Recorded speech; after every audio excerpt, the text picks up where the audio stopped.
One of the dangers of social media is it just flattens all distinctives, and it makes you think that whatever you read, these 280 characters that are coming to you from someone you've never met before, that person is definitely identifying the hobby horse that you are riding. You retweet them and all of a sudden your horses are riding in totally different directions. It's so hard to have context when you have to have a take, an immediate take, and then use your platform, Glenn, to immediately declare something about your take on everything. And if you all don't, over the world, silence is violence.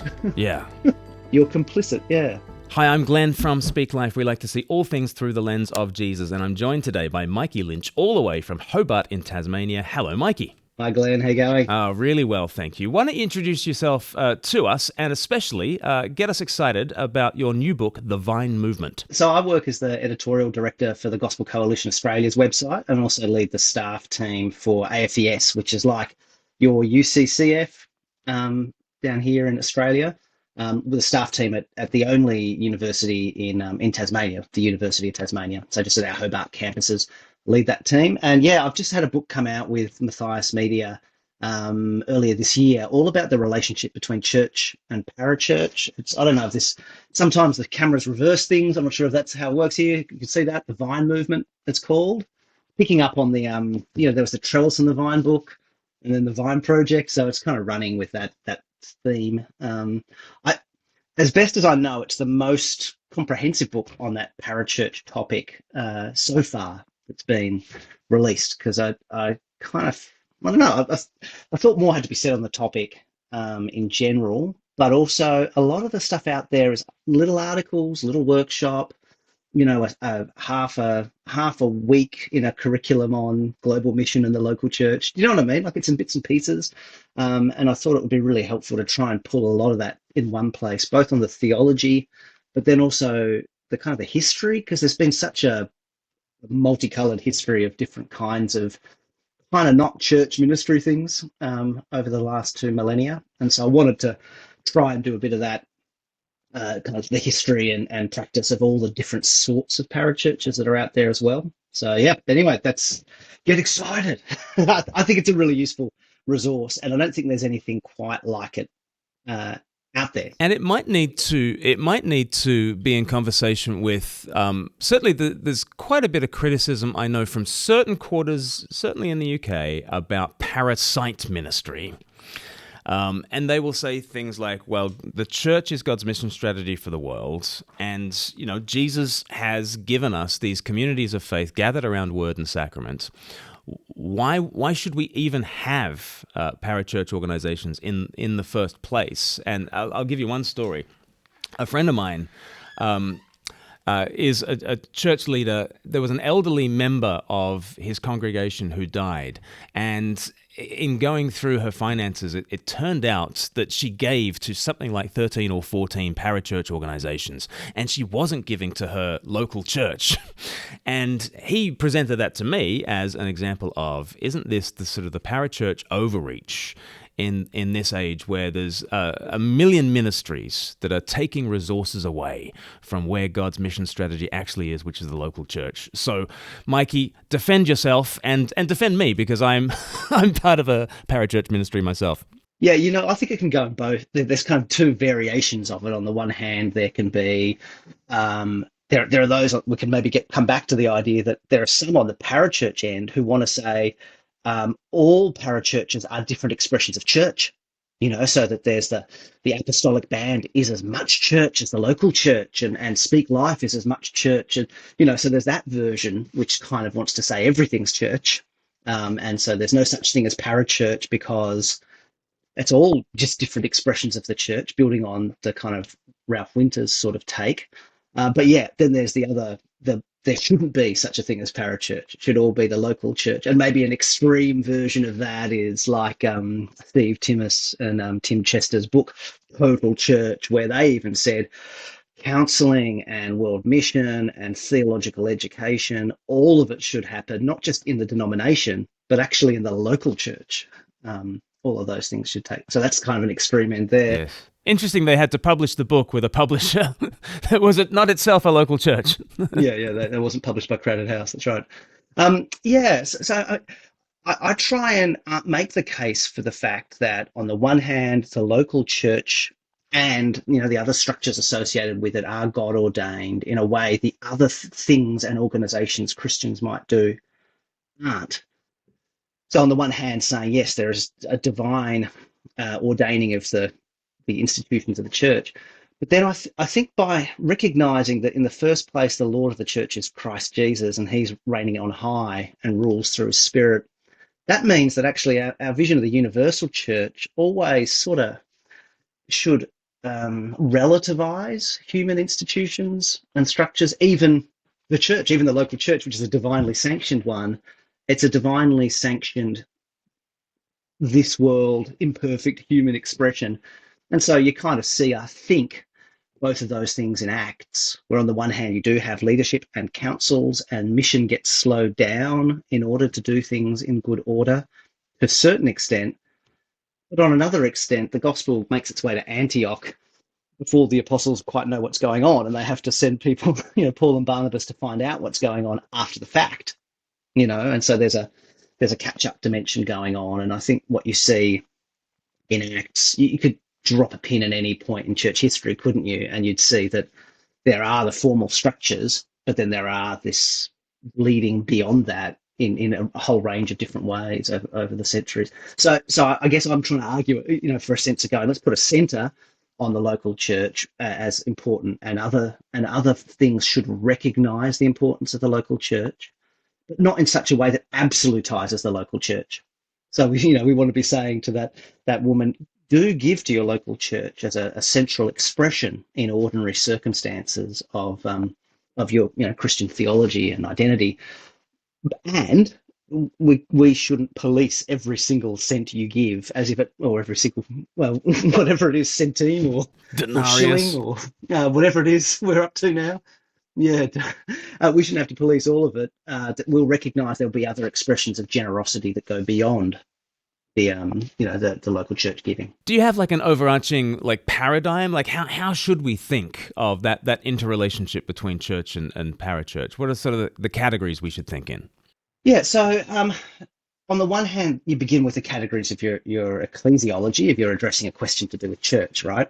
And an understanding of ecclesiology actually does begin, with the most foundational thing, always ought to be the universal church, centered around Christ, bought by his blood, known before the creation of the world, heavenly, eternal, predestined, one, holy, Catholic, apostolic, all these things, right? And you begin there.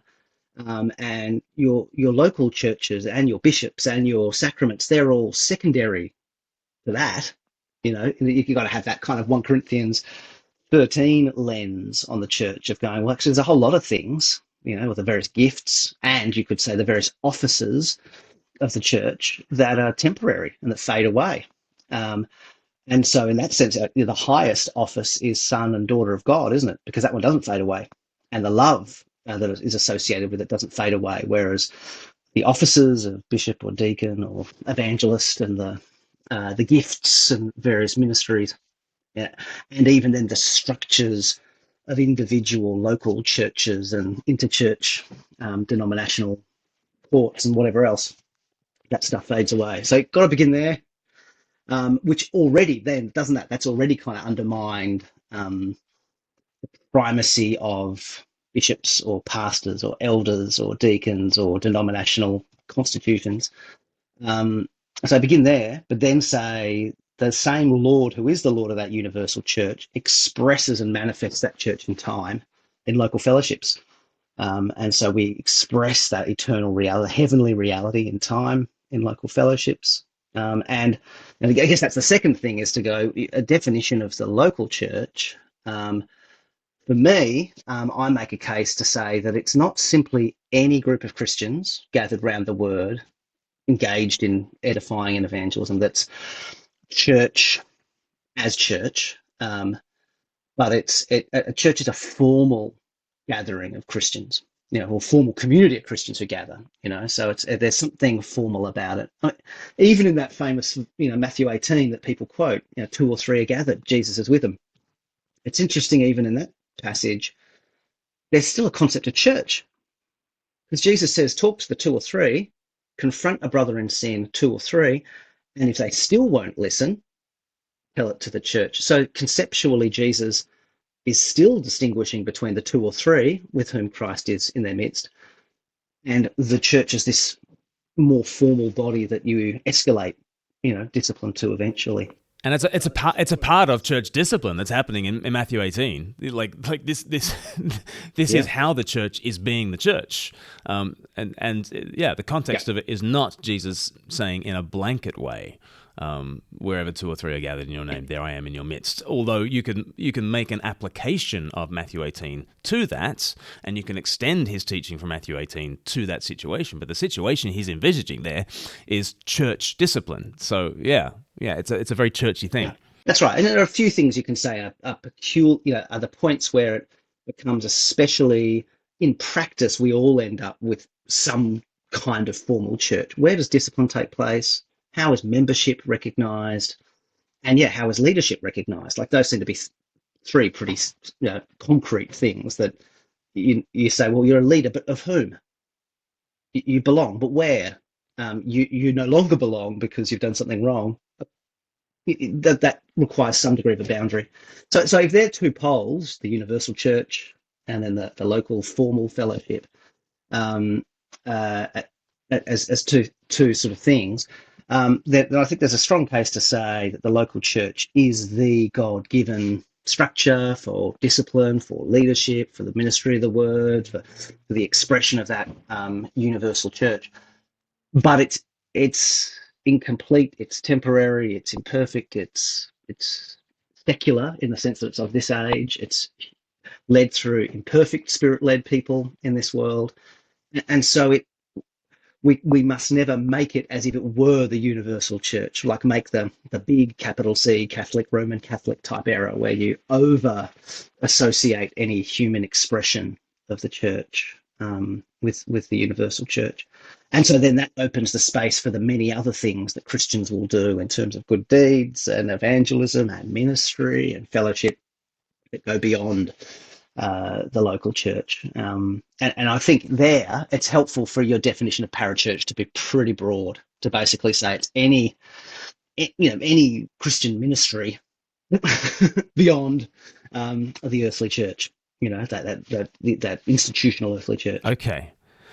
Loads of questions there. I mean, even on the Roman Catholic side of things, they very much have a space for sodalities. They very much have a space for friaries and monasteries and all sorts and parachurch, if you like, kind of ministries that happen within even a very institutional structure like the Roman Catholic Church.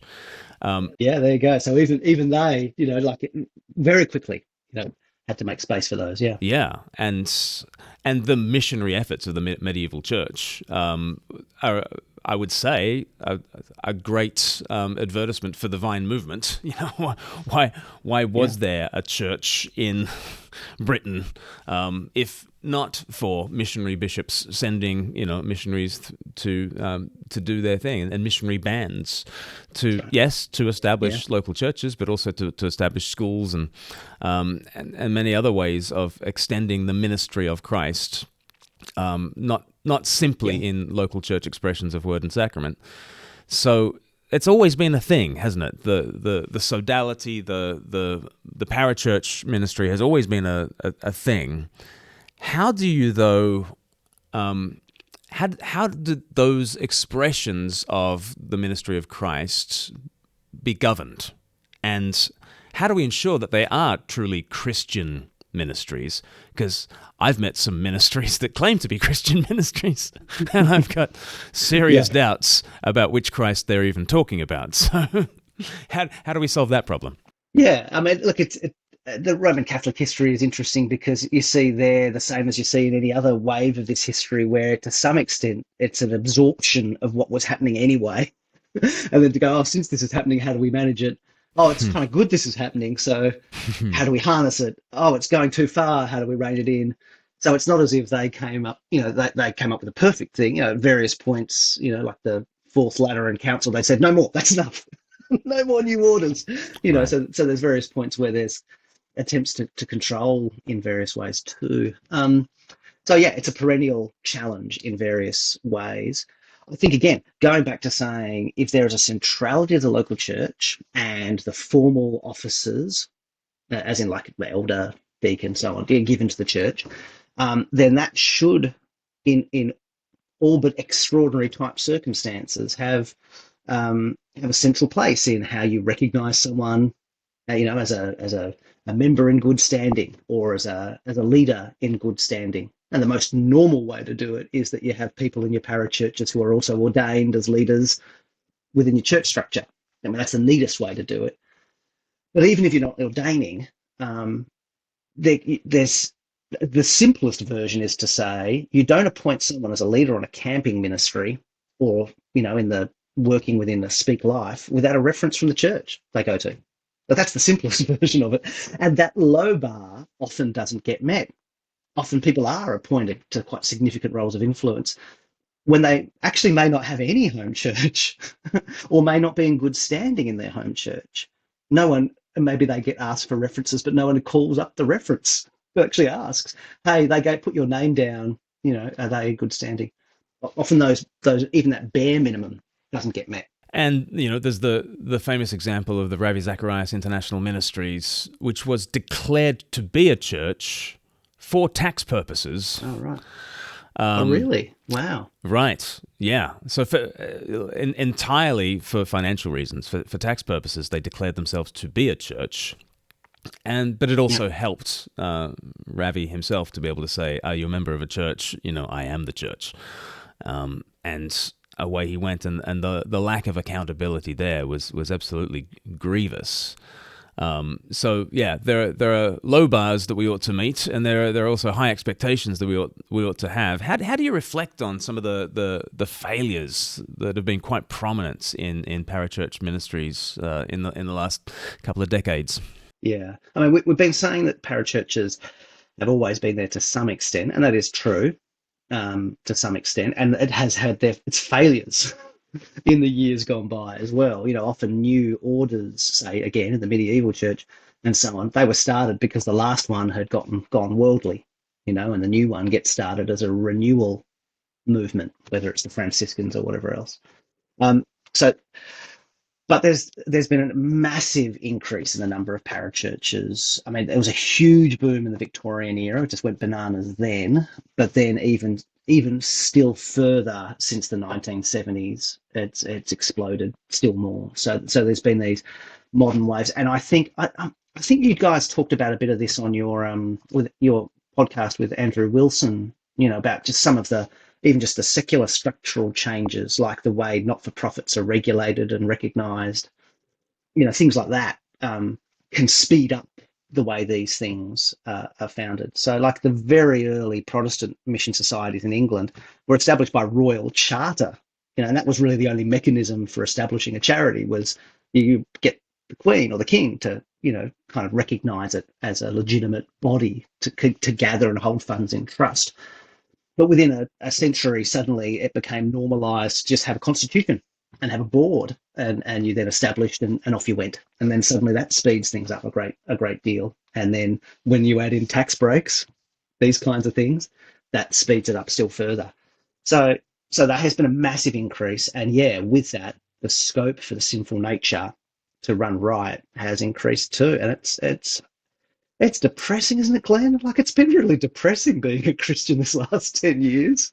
It's not like they said it was going to be when we first started going into ministry, has it? It's been really disappointing. It's just so many heroes have been shown to have clay feet. So many organisations that did such good have also been shown to sort of cover things up, or mishandle things, or worse. Yeah, but the thing is, yeah, parachurches have had their issues for sure, and often their governance structures are thin, and their accountability loops with other churches and organisations are weak. Their wealth enables them to sort of charge ahead and hold others to ransom just subtly. If you get on their wrong side, it'll cost a lot. Um, but our denominations haven't been perfect either. They've been far from perfect. So it's not as if, denominational structures solve the problem, because there have been, all the cover-ups and the mishandlings all through, and the drifting into total liberalism, all sorts of things through denominational structures as well.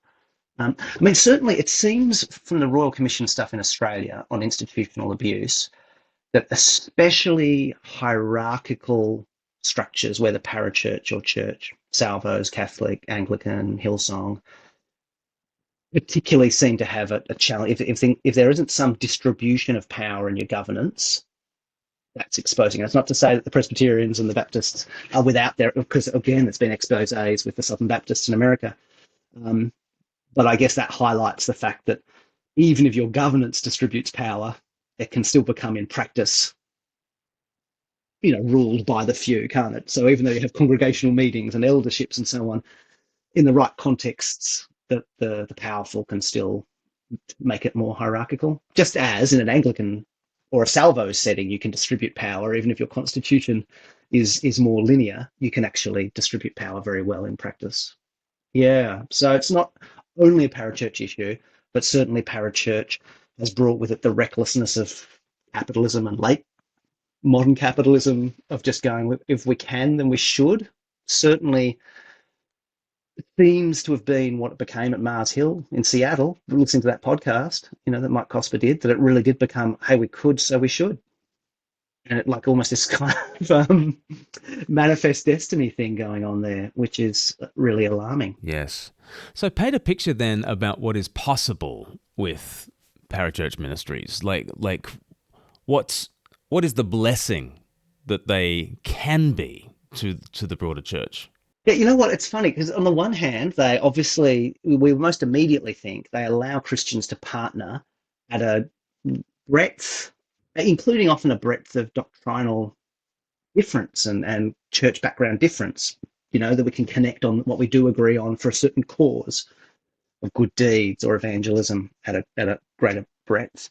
And so that's certainly one. You get Christians crossing those divides, of denominational divides, regional divides, even sometimes socioeconomic and cultural divides, because you're linking arms for a particular purpose.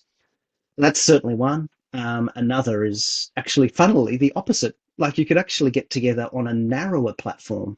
I don't think denominations should be too tight in their theology, but maybe there is a place for people getting together and thrashing out some niche area of theology, at some colloquium or something, I don't know, that you shouldn't waste time with on a denominational level. Yes. I can think of, in my own denomination, the Church of England, you might want to gather together with a subset of the Church of England for a number of different reasons. That's right, which has always been the case. If you feel that your denomination might be going in the wrong direction.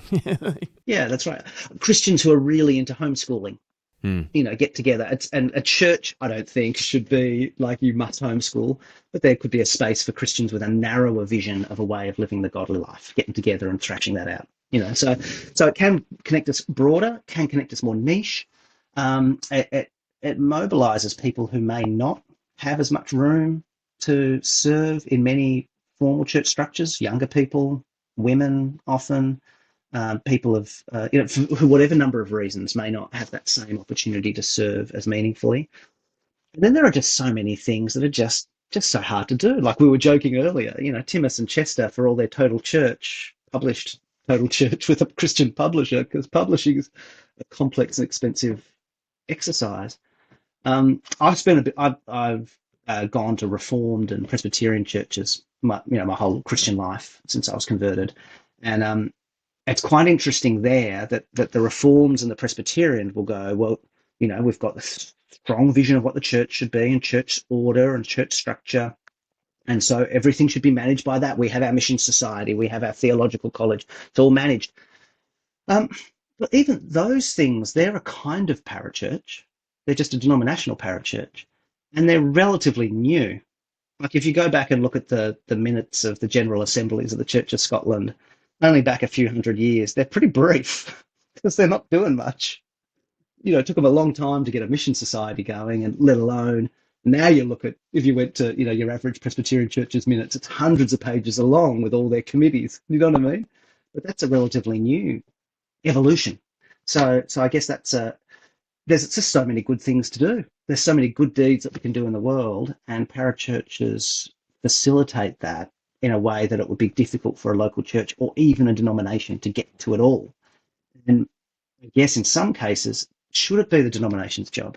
We've had issues in Australia as the churches declined in membership and attendance, where we have these gargantuan charitable businesses in aged care or whatever that actually become complex liabilities on many levels.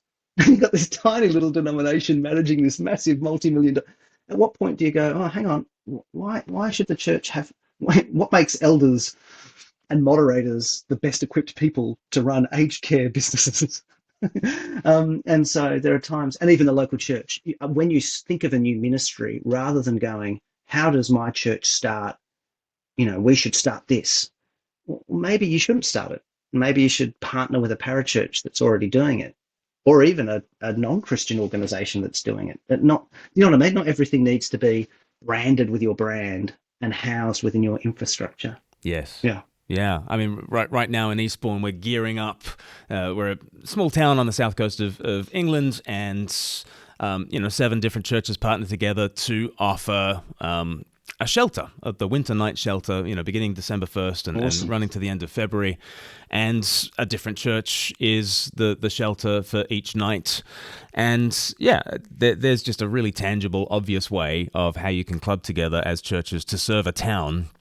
And interestingly, Eastbourne has 45 Christian charities in a town of 100,000 people. I mean, it's kind of extraordinary. There are cliff tops Awesome. Yeah. quite near where we are that are actually famous, tragically, as suicide spots. And I think that it's kind of the suicide capital of Europe, actually. And yet there is an Eastbourne-based Beachy Head chaplaincy, and they patrol that area of Clifftop 24/7, and Bless them. Yeah. and again, no single church can do this, but a church community. There are 60 plus churches in Eastbourne, but a church community can do something that literally one church alone cannot do that. And there's a really tangible example of what the church can do together beyond the local expression. But the one thing that I really think of when I think of parachurch is the ability for mission to happen. Because if local churches are not already in existence, we need to partner together in this. And everyone who says that parachurch is just parasite is actually the beneficiary of parachurch ministry in their Christian history. If you just trace it back, and right back from Acts, you have. Is in Acts 15 at the Council of Jerusalem where they say, Moses has been preached in every city. Well, how has Moses been preached in every city? There have been, even in pre-New Testament times, there have been all sorts of missionary bands that go out, and you think of the prophets going out, and then you think of Paul and his apostolic band, and then you think of all sorts of missionary orders down through medieval church history, and then you think of the modern missions movement, and you think of William Carey and everything from then, and then you think of the Explode, and then you think of Billy Graham, and then you think of mission doesn't happen really without that broader expression of the Church of Jesus Christ, I would say. Have I got that right? Yeah, and I think it is helpful to go. The gospel, the gospel itself adds a volatility and a fragility to the human institution of the local church in this age, because the gospel says Jesus is the Lord of everything, the whole world. He's now poured out his Spirit on all. So every single one is a prophet, and every single one is a son of, as a priest, prophet, priest, and king. That means that even the God-ordained structures of the church can't quite contain it, because there is the Spirit's at work in all of us, and at work in all of us, lifting our eyes up to see, like you're saying, the need for the gospel to go to the nations. Then you add into the fact just that we're in a world where Saul persecutes the church and they scatter. Or whatever, that people movement happens, because that's one of the other ways the Moses gets preached in every town, is that Jews travel for whatever reason, of persecution or economics or whatever, and then as they travel, they bring their faith with them, and with the gospel, because Jesus is in heaven and that's our temple. there's no sense in which we have to get back somewhere else where God really meets with his people. Wherever we go, we're as much in the Lord's world. Heaven's his throne, earth's his footstool, so everywhere we go, we're as much in his world. And so it always does push us out and push us beyond in that way, for sure. Yeah, so mission's a huge one, and it's in every age they're seeing new potential for it. So those early monastic orders, it's weird for us. They're going off to be alone, but they're going off often pretty near to inhabited areas, to often areas that were previously abandoned. So there were already structures there. And so they were, in a sense, repurposing urban decay and creating new forms of connectiveness where people would go from the inhabited areas to then to go and visit the hermits. And so there was this, they created, that was one version of it. The Cistercians, I think it was, it seems partly became popular because the huge Benedictine monasteries, all the land had been kind of chewed up in the UK for that. But there were these little pockets increasingly that needed, so we needed a new model of monastery in order to kind of make viable something that the Benedictine structure couldn't make work. And then Franciscans, as you get the merchant economy and things towns become a bigger part of your life. And then William Carey, his case that we should use means. What's the means that he argues for? Well, he says, just as the merchant Dutch East India Company or whatever gets together interested people to throw in money for a common cause, to get up a ship to send it, to India for the cause of finance, shouldn't we also get together godly interested parties and start a chartered company, basically?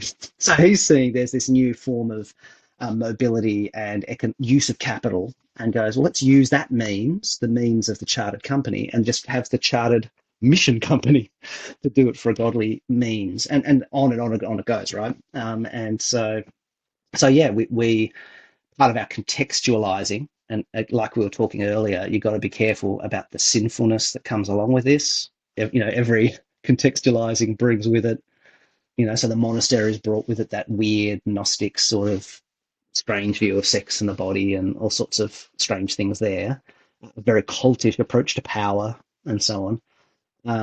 That early modern, colonialism, infected us to greater or lesser extents in our missionary movement. And then the modern late capitalism has infected our modern. So we need to contextualize, which means both adjusting to use these tools like the internet or whatever else, but beware of the wisdom of the world, the power of the world. And so contextualize in that anti-contextualize, the 1 Corinthians 1 and 2 anti-contextualizing, where you go, oh, I need to be a fool and weak in the way I contextualize with these means that I use, rather than be strong and powerful, and contextualize in a non-gospel, non-cross-centered way. Do you know what I mean? I do, and that kind of speaks to a William Carey saying, let's obey the freedom of the spirit, and let's use means the way that the East India Company, if the East India Company can kind of mobilize to bring capitalism to India, can't we mobilize to bring the gospel to India? Or it was kind of chronologically the other way around. But in terms of there is a goodness to this, the individual spirit of releasing and liberating people to do what they ought to do. There's a great sense of that, and I think the gospel brings that both to church and world. There is also the atomization and the individualization and scattering to the four winds that has also happened. And you mentioned technology and you mentioned the internet. I think social media really exacerbates that and tribalizes us. And is there a space for big tent evangelicalism, let's say, in a social media world, when we are being weaponized against one another? And there are a lot of calls for people to actually, okay, it's really difficult just in a social media environment to have a big tent. Let us localize. Let us go back to our denominational kind of Yeah. centers. So is that move going on? Is that a healthy word to us, that actually maybe we've become too fragmentary and we need to just go local? It's funny, isn't it? Yeah. So what are we calling fragmentary? It gets tricky, doesn't it? Because even you could see that going local as fragmenting, or you could see it as finding a more viable unity at a local level. Yeah. Look, man, these are the questions where, like, I mean, I just can't help but as I look in at say the United States, because the country is so gigantic, isn't it, in terms of population, in terms of landmass size. No wonder it's so difficult to unite it in some kind of sensible political direction. Like is how big is too big for human creatures to cope with? And then yeah, as you add in instant access 24/7 to information to everybody, how can you manage that? So I think there is certainly some sensible in thinking local to a fair extent. I think that it's interesting that it gets harder really to sustain meaningful church.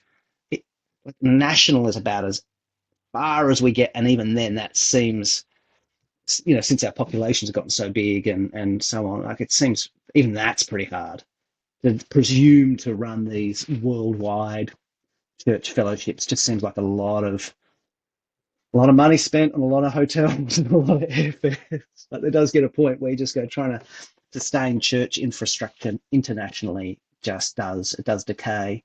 And perhaps there's a case for that even nationally to go, yeah, to what scale can you really scale up a denomination before it almost stops being church. Like it just does become the business of the governance of the yeah. So yeah, I think it's a helpful question to ask. And I'm certainly um like certain national efforts or large scale efforts are definitely needed for things like good deeds and education, things like this, that and yet a certain degree of federalizing where you kind of give power down through the system to the local level, I think is really important as well. Yeah. Big Tent evangelicalism and all that kind of stuff. Um, yeah, I don't know. I mean, it's always going to be just complicated. I don't know. I think we always want to find one another and learn from one another. But I think, like, I mean, say with the Gospel Coalition Australia, we're a fellowship with the Gospel Coalition USA, but I'm really glad that we're not the same constitutional company or multi-corporation. Like we're a separate, we have a separate constitution, separate governing body. We could disassociate if we wanted to entirely. Do you know what I mean? And I think that's a healthy thing, and that enables us to actually, um, for then those two countries to correct, rebuke, call out, separate, chart different courses, while still being in a degree of fellowship, as long as that is possible. Denominations are now wrestling with that, aren't they? When do you get to a point where a denomination is so diverse that it really is, it needs to be blown apart? That's a really sad thing, but sometimes that's a way for two peace in the end. Like sometimes you go, let's stop fighting, let's split the thing up. We either leave or we carve up what's left, because it doesn't lead to love for us to keep fighting over the one thing. Yeah. I don't know. What do you reckon? Have you come to a place of where you go, I'll stop trying to see and identify and connect with anything too global or too, you want to, right? Because the gospel is the gospel for all the world. And you want to have a world. Yeah. Yeah. I think one of the dangers of social media is it just flattens all distinctives, and it makes you think that whatever you read, these 280 characters that are coming to you from someone you've never met before, that person is definitely identifying the hobby horse that you are riding. And you retweet them, and all of a sudden you're like, your horses are riding in totally different directions because you're in totally different contexts, and what they mean by any term that sets you off, and that the algorithm is like trying to set you off. It could be like a completely different mentality, or even gospel, and like sometimes there are unities that are happening that aren't really unities. Sometimes there's disunity happening when there really shouldn't be disunity happening, and that's largely how the algorithm is tilted towards conflict.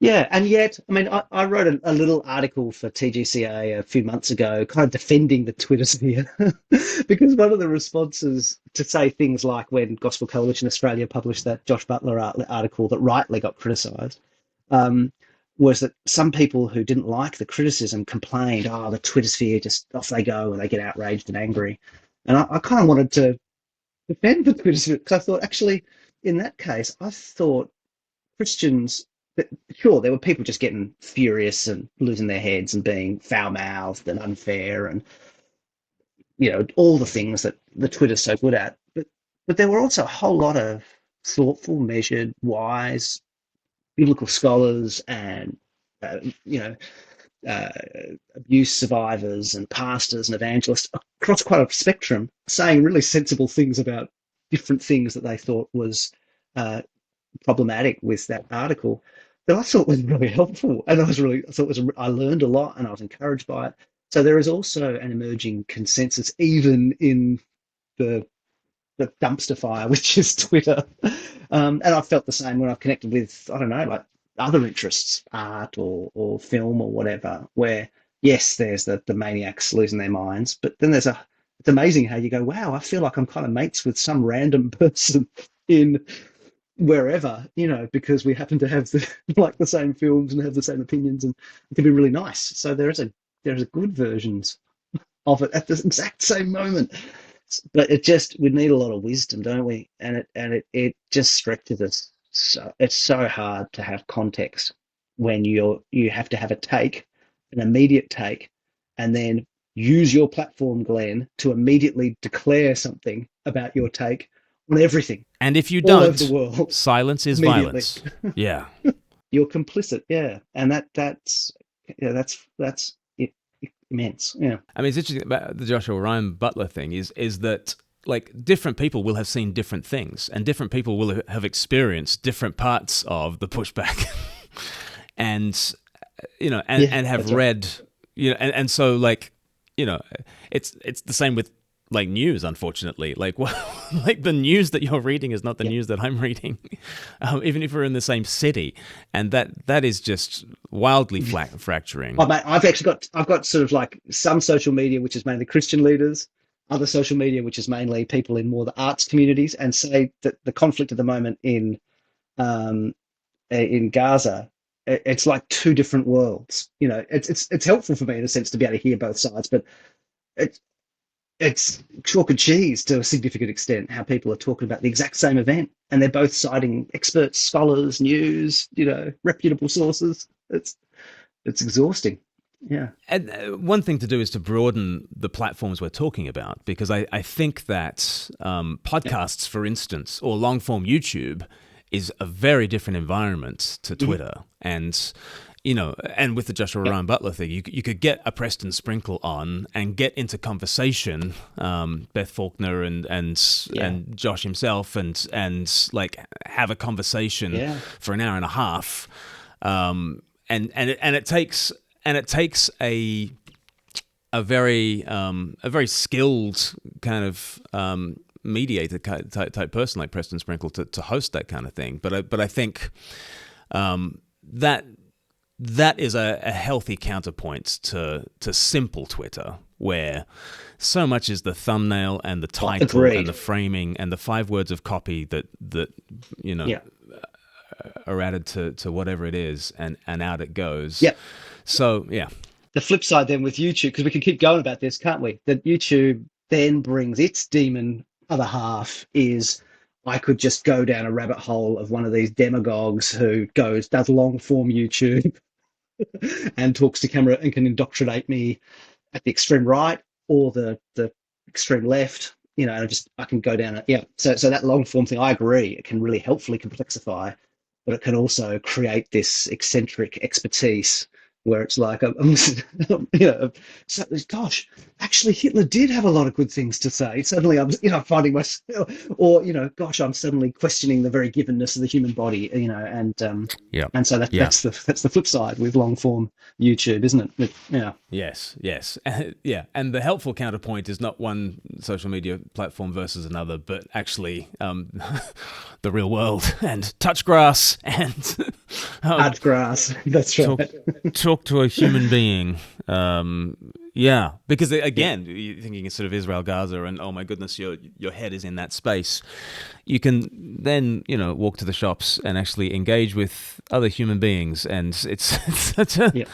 a refreshing timeline Yeah. It cleanse is to really just helpful. every now and again deal with reality. Yeah. Yeah. Yeah, that's right. And I think there's, I mean, on a whole other different level, it is helpful for us as Christians to both hear the things like in your book where you talk about these deep frames of values that bubble up from the gospel, shoot through society, but also again realize we have our own latent risks, don't we? And our belief in the noetic effects of sin means that conspiracy theories sound familiar. The fact that there is a hidden secret agenda that will just that's hiding the truth from you,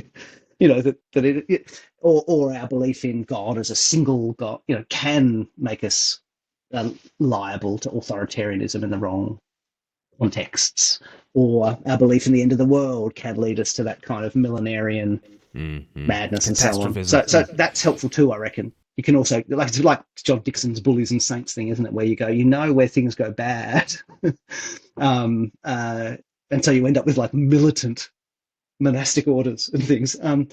You get to know where the risks are in our own worldview structure, and to go like largely it when it's done well, it brings good, but it has its own. There's the ways the devil can twist the good in Christianity that perhaps is in some ways unique to our Christianity. I mean, like forgiveness.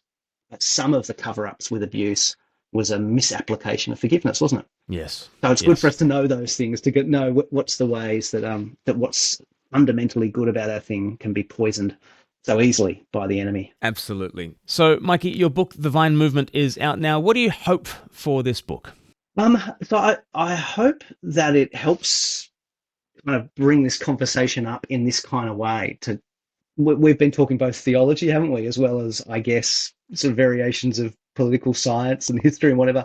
I think we need, as leaders, it's hard being Christian leaders now, but we've got to be across all that stuff. And so I hope it encourages good theology as well as good governance in the way we all work together.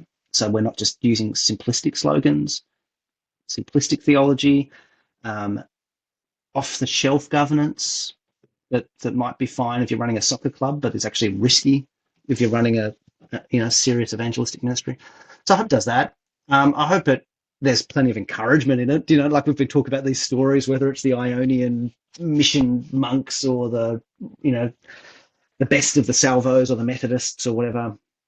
I hope it just is refreshing to go, yeah, actually, I love that camping ministry I was involved in. I love that student ministry. I love that good deeds work I get to do. Whatever it is. So I hope it kind of warms our heart to go, yeah, doing Christian things is good. I like it. I hope it does that, and I guess I'd love to see it just being something that's just on the shelf for anyone who's in deep with, whether paid or ordained or just as a volunteer, in deep with running these kinds of organisations, whether on a parish council or on the board for a Christian school or not for profit.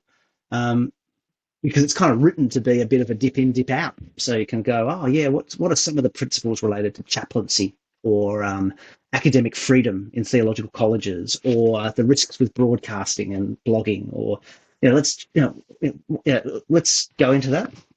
So I hope it's useful in that way, and of course, I guess for the Bible College, Theological College people, I've tried to put in the footnotes so we can kind of get back to the sources a little, because a lot of the stories you get told when you're at your campus ministry about Whitfield or William Carey or whoever, you never get the footnote. So you're left going, but what's the full story? And so I've tried to just footnote back to some of the standard history texts often, and occasionally the primary sources, So where people are going, yeah, what was the deal with John and Charles Wesley and their disagreements about the Lord's Supper for the Methodist missionaries?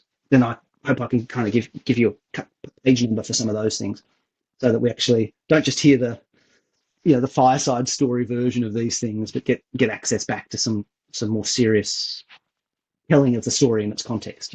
Love it. And how can people catch up with you online?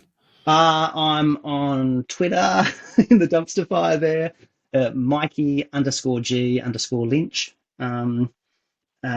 Where else can you find me? My blog, which I don't really blog much anymore. Remember blogs? Yeah. But my blog was called Christian Reflections, and I still have a Facebook page. And I guess that's what happened to the blog. I just Facebook page it now, so you can find Christian Reflections. I think it's XN Reflections, all one word, on Facebook, and a sort of short form blog there, and on Twitter. So they're two. And yeah, like I'm regularly writing for the Gospel Coalition Australia, so you'll find some of my stuff up there. The Vine Movement book's also on. If you love this Aussie accent, I also narrated the audio book, so you can get a hold of that on Audible and Spotify books and whatever else. And you get the unabridged version there. Matthias Media cut out my chapter, Glenn, on monastic orders, and so you can get it for free on their website Really? as a PDF, but it's not in the public. It's not in the book. You've got to get, yep. Whereas the audio book, it's all there. It's the director's cut. The audiobook. Yeah. So Wow. you get Good. the religious orders chapter and the miraculous ministries chapter are either on the Matthias Media website as a PDF or in the full audiobook version. Or yep, or the book is on all the ebook platforms or Matthias Media. You can get a print version. Yeah. Great. Well, I hope people catch up with you online and get the Vine movement. Mikey Lynch, thanks so much for joining me. Thanks, Glenn. Cheers, mate.